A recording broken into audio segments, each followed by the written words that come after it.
और हम लोग बात करेंगे बहुत दिनों के बाद जीडीसी की बात करेंगे। आप लोगों के लगातार क्वेश्चंस भी थे, क्वेरीज भी थी, लेकिन कुछ समय अभाव और कुछ कारणों से मैं लगातार नहीं आ पा रहा था। लेकिन अब धीरे धीरे चीज़ें सब सॉर्ट आउट हो रही है और जल्द ही हम लोग पूरी तरह विधिवत हर एक जानकारी और हर एक तैयारी के साथ मिलेंगे। खैर, आज जो अभी हम बात करेंगे यूपी पीएससी की बात करेंगे।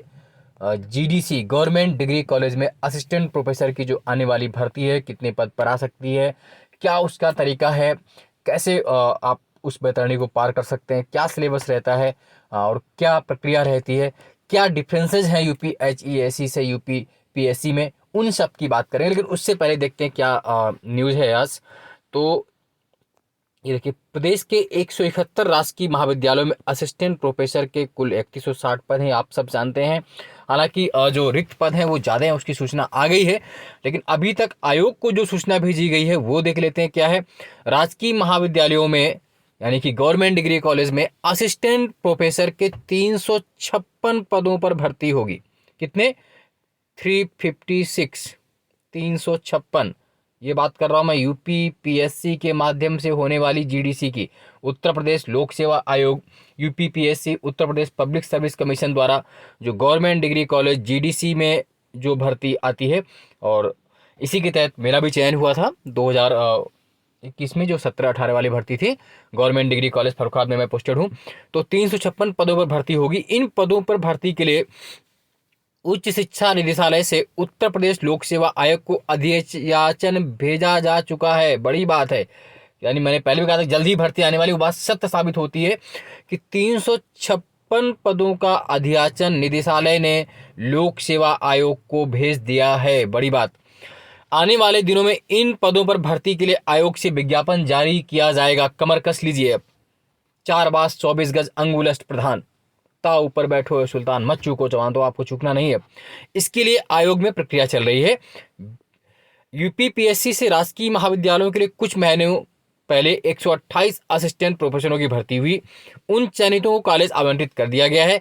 इस भर्ती के बाद प्रदेश में 171 राजकीय स्नातक व स्नातकोत्तर महाविद्यालयों में असिस्टेंट प्रोफेसर के 745 पद खाली हैं। कितने? 745, 745 पद खाली हैं, और इनमें से 356 का ही अधियाचन अभी तक भेजा गया है, जबकि 389 पदों का अधियाचन नहीं, चूंकि इनकी सूचना बाद में आई। अभी आप समझ लीजिए पूरा मुद्दा क्या है।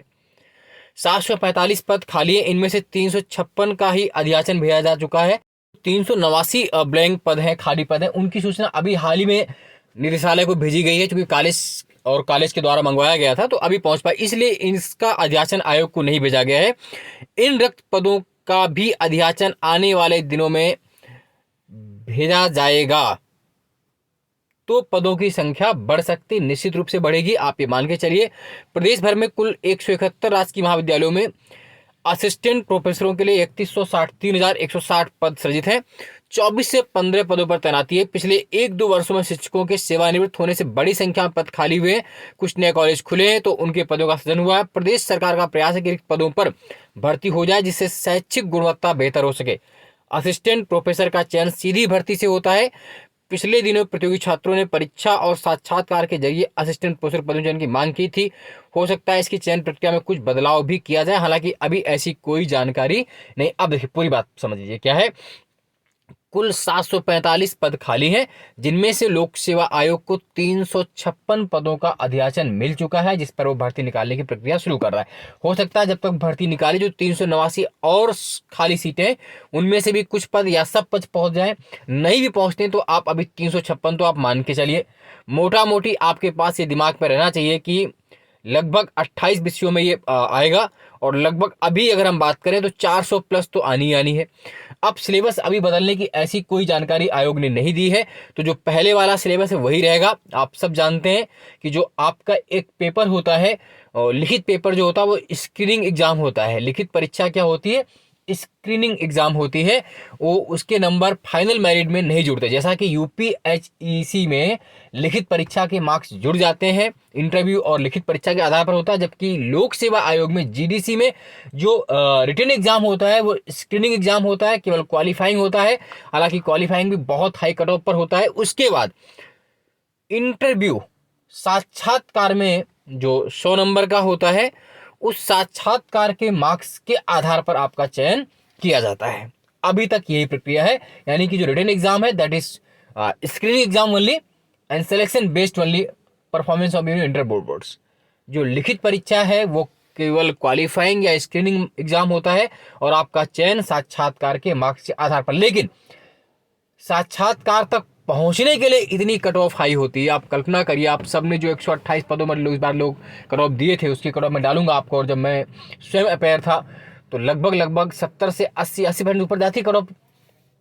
तो उसके लिए क्या पढ़ना है, कितना पढ़ना है, कितने क्वेश्चंस आते हैं, किस तरीके से आपको करना है, इसका डिटेल वीडियो मैं कल लाऊंगा आपको, और जल्दी दोनों का अंतर भी आपको समझाऊंगा कि यूपीएचईसी और जीडीसी में क्या अंतर। हालांकि नॉर्मल समझ लीजिए कि यूपीएचईसी Uttar Pradesh higher education commission जो है, जो कि अब उच्च शिक्षा आयोग बन गया है, तो जो एडेड कॉलेज में भर्ती होती है वो उच्च शिक्षा आयोग से होगी, जबकि जीडीसी में लोक सेवा आयोग से होगी। तो जो एडेड कॉलेज और राजकीय कॉलेज के डिग्री कॉलेज के प्रोफेसर में अंतर है। एडेड से बहुत बेहतर राजकीय कॉलेज का प्रोफेसर या असिस्टेंट प्रोफेसर होता है, क्योंकि आप सीधे शासन के उसमें होते हैं, आपको मैनेजमेंट से कोई मतलब नहीं होता है, तो इसलिए कहीं ना कहीं वो बेहतर है। खैर किस जगह बेहतर है नहीं, उस पर दोनों मुद्दों पर हम लोग चर्चा कर लेंगे, एक डिटेल वीडियो आप लोगों ने कहा भी है। तो जो एडेड कॉलेज बनाम राजकीय कॉलेज के प्रोफेसर्स हैं उन सब पर मैं चर्चा करूंगा। लेकिन अभी आपके लिए एक बड़ी खुशखबरी यही है कि जल्द ही आपका सपना पूरा होने के लिए क्लास 1 गस्टेड पोस्ट आपकी आ रही है, जबकि एडेड कॉलेज में आप गस्टेड पोस्ट नहीं कहलाते, इसमें आप क्लास 1 गस्टेड पोस्ट के ऑफिसर कहलाएंगे। 6000 ग्रेड पे आपका होगा स्टार्टिंग पे। तो जुट जाइए, अपनी कमर को तैयार कर लीजिए युद्धरथ के लिए, और अपना जो आपका सब्जेक्ट है, और जीएस थोड़ी बहुत आपको तैयार करनी पड़ेगी, और सब्जेक्ट भी बेहतर कर लीजिए। और जीएस के लिए आप मेरे चैनल को लाइक सब्सक्राइब शेयर जरूर कर लें। तो उसमें जो ब्रह्मास्त्र सीरीज पड़ी है वो आप देख लीजिए, और इसके पहले जो जीडीसी के पेपर हो चुके हैं उनका सॉल्व भी पड़ा हुआ है, वो भी आप एक बार चेक करिए। टेलीग्राम ग्रुप अनपढ़ जीएस ग्रुप ज्वाइन कर लीजिए। चैनल को लाइक सब्सक्राइब से करना ना भूले। आज के लिए इतना ही। जय हिंद, जय भारत, धन्यवाद।